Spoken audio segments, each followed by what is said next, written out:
I'm Noreen and welcome to my kitchen, and today I have something special for you. Today we're going to share with you a sneak peek at the all-new Ball Book of Canning and Preserving. This is a brand new book. It's full of brand new information and brand new recipes, and I've spent the last day or so going through it. I'm really excited about a lot of the things that they have shared in this book, and I want to share it with you. So let's go see what this is all about.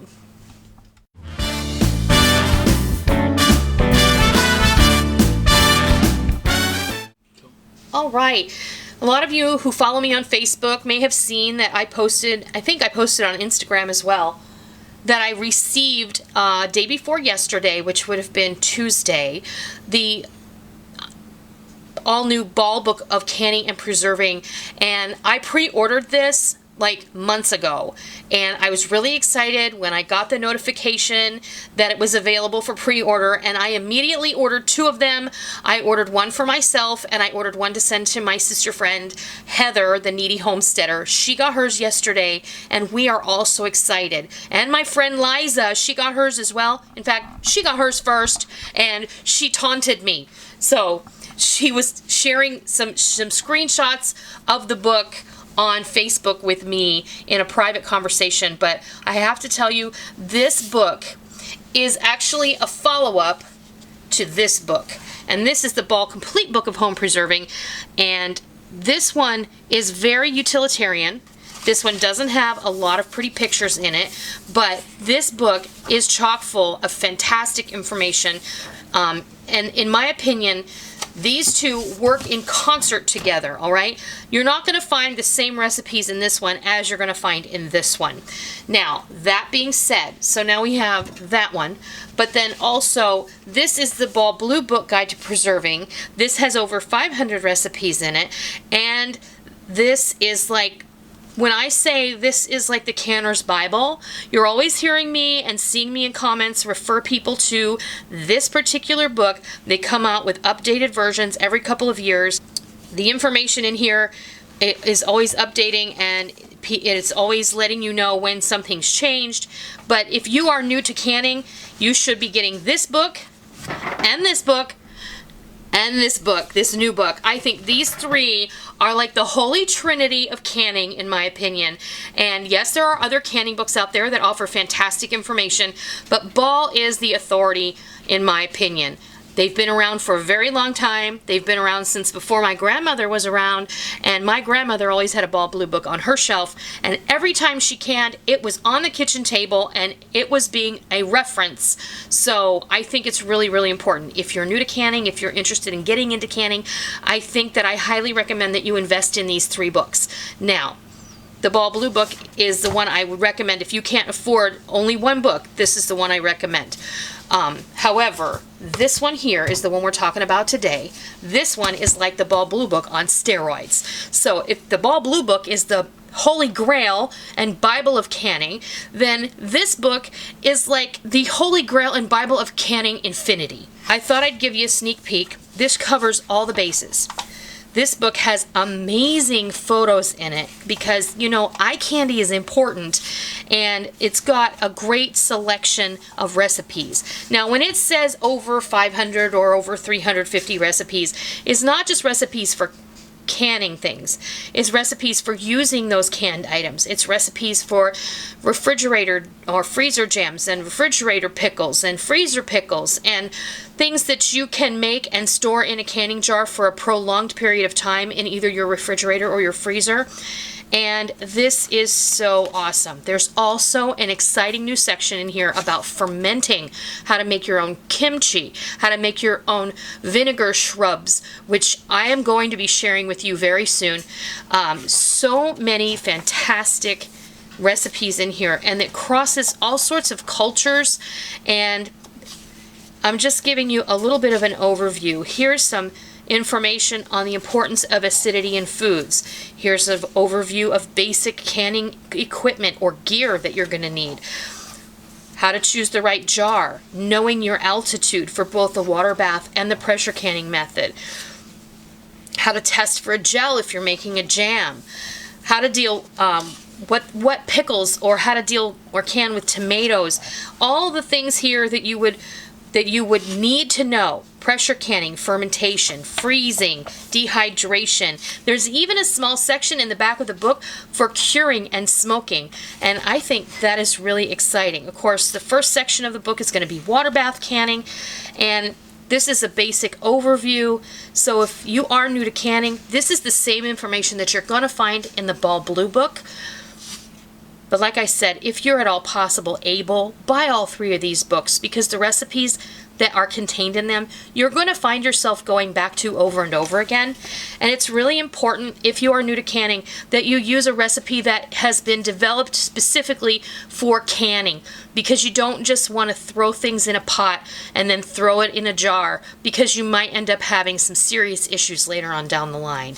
So this, what I love now is they've basically taken and made a formula. This is jam in 5 easy steps. So what kind of fruit do you want to use? This is how you need to prepare it. And then this is what you're going to need as far as acid, pectin, etc. And then you have jam. They've really simplified the whole process. When I learned how to make things, it was each recipe as you go, under the tutelage of someone who knew what they were doing, and then you just kind of recorded it to memory, and then later on when you wanted to do it, you had to kind of maybe think, did I remember how to do that exactly right? But I'm just flipping through here. Chocolate cherry jam, I think that sounds really awesome. Low sugar strawberry, tequila and agave jam, orange banana jam. Now, up till now, bananas have kind of been one of those forbidden things, like onions and mushrooms. And this book is full of recipes that have onions, green onions, mushrooms, so many items that I have since in the past been told those are no-nos. And I have also shared that information with other people. I cannot tell you how many times I told Heather, your sweet onion jam is not a good idea because onions are a big old no-no. But there is onion jam in this book as well. So many different kinds of jams, and I love that they're going like with wine and different spirits, and these are really kind of jams that you can serve with a cheese board or in a savory application like a glaze for meats. This one I'm definitely going to be trying. This is a melon jam. It uses cantaloupe. I don't know how many times someone has said, can you can cantaloupe? And I've always said no, but what do I know, right? So this is one of those things where you want to educate yourself. I'm just going to flip back here. This is like going from preserves and chutneys and canned fruit. This gives you a basic overview guideline chart of what kind of fruit do you want. Do you want light syrup? Do you want extra light, heavy, medium? You can can with grape juice. There's all these guidelines, and then here's the types of fruit. What kind of fruit? It's going to tell you how to prepare it, how to pack it, what kind of syrup to use, and the processing time. So this is really a really great go-to resource. Here is your chart for fruit pie filling, how to make it, what to do to create it, and then they do not use clear gel in their recipe, which I do recommend. But it also tells you how to thicken it after you pour it out of the jar after you have preserved it. Again, an at-a-glance chart for salsa in 3 easy steps. What kind of salsa do you want to make? Here's the ingredients, the seasonings, and the type of acid that you're going to use. And then the steps on how to prepare your jars and process them. Here we have tomatoes, and here's different seasoning blends. You know how I love my seasoning blends, right? How to make tomato juice and Bloody Mary mix. Over the last couple of years, I haven't done a ton of canning. I've done some, maybe a couple of things each year. But this year, I'm really excited to dive right back into canning again. Not just out of my desire to provide my family with more healthful meals and more healthful options, but also my desire to really dive back into this because I love it so very much. So here's some great recipes for different types of pickles that you might not have thought of. These are recipes I have never seen before, but they look so intriguing and delicious, I may just have to try them. Miso pickled vegetables. And here's that fermenting section, which is, let's see, I know the fermenting section is here somewhere.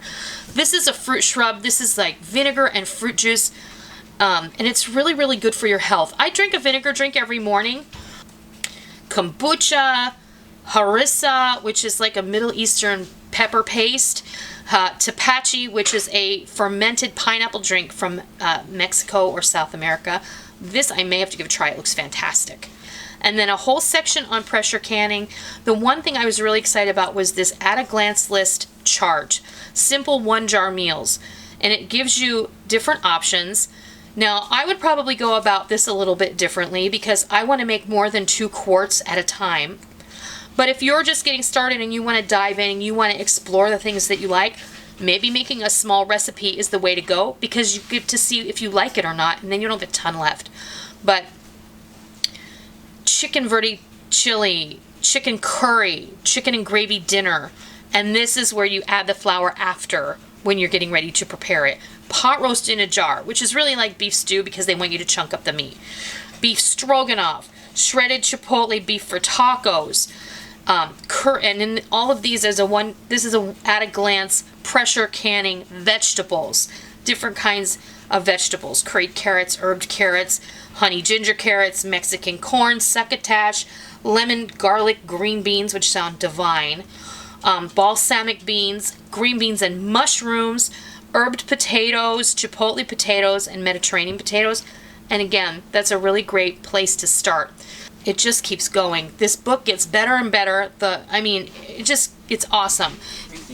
Yes, because freezing is a form of preserving, and I use my freezer for that purpose a lot.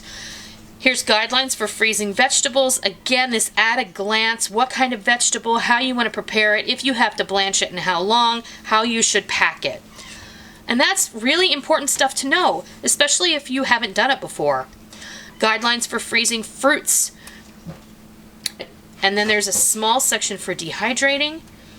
And again, an at a glance chart. What kind of fruit or vegetable do you want to dehydrate? How to prepare it, how long to dry it, and how to tell if it's completely ready. So here's another one for vegetables. You can make your own kale chips with your own dehydrator. And here's a couple of recipes in here for how to use those dehydrated items and how to make fruit leather, which is really a great place to start if you've never done dehydrating before. And here's that last section I was telling you on curing and smoking. This is awesome because if this is someplace that you've always thought, I wonder if I can do that at home, this is going to give you a basic step-by-step overview of what you need to do, how you need to do it. This is showing how to make bacon, and then it's going to give you yes, bacon, honey, your favorite. It's going to give you a great overview. And tasso ham, also how you can make your own pancetta, which is a non-smoked bacon.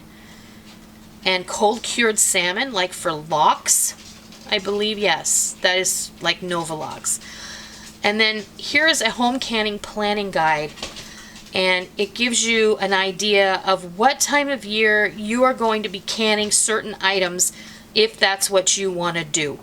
So I love this book. I think Ball knocked it out of the ballpark, no pun intended, when it comes to the contents of this book. Now, this video is not sponsored. I'm doing this because I know a lot of you are excited about the release of this new book, and if you haven't had a chance to get it, I thought it might be fun to just share it with you. Of course, there's an index and a table of contents. Here's metric measurement equivalents in the back as well. And yeah, so that's my little sneak peek of the all-new Ball Book of Canning and Preserving.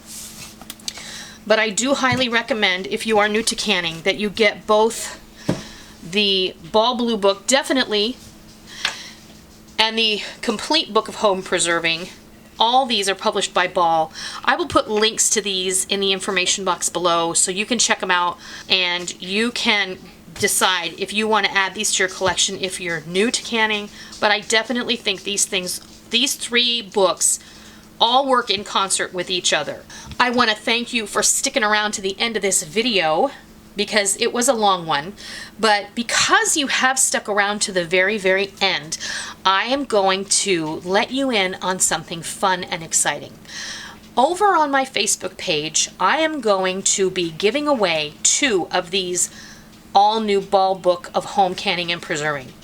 So all you have to do is go over to the Facebook page, leave a comment under the post where I am announcing the contest or the giveaway, and we're gonna leave it open for a week, and then next week I'll be drawing names and I will contact the winners.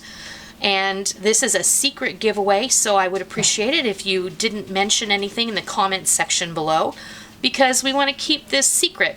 And if you're not following me on Facebook but you have stumbled across this part of the video, please consider going over to Facebook and liking the Noreen's Kitchen Facebook page, and then you can enter to win this cookbook, this canning book. I'm really excited to share this with you. I have 2 of these coming. I'll be shipping these myself to you, and I hope that you'll go over there and leave a comment and tell me how you're excited and what you're most excited about with respect to this new book. So thank you so much for joining me today. If you liked the video, please consider giving me a thumbs up. And if you're not already, please consider hitting the subscribe button so you don't miss out on any of the videos that we publish every Monday, Wednesday, and Friday, and sometimes more often right here on our YouTube channel and straight from our kitchen. So if you haven't already checked it out, I hope this was helpful. And until next time, I'll see ya. Kind of judge what about halfway is. So if you look at the thickest part here, you're going to about halfway, you're going to eyeball it. The more you do this, the better you'll get at it. And I'm going to take my very sharp knife and I'm just going to come in here like this, and then I'm going to not cut all the way through, and then I'm going to come down here and make a couple of cuts without cutting it all the way.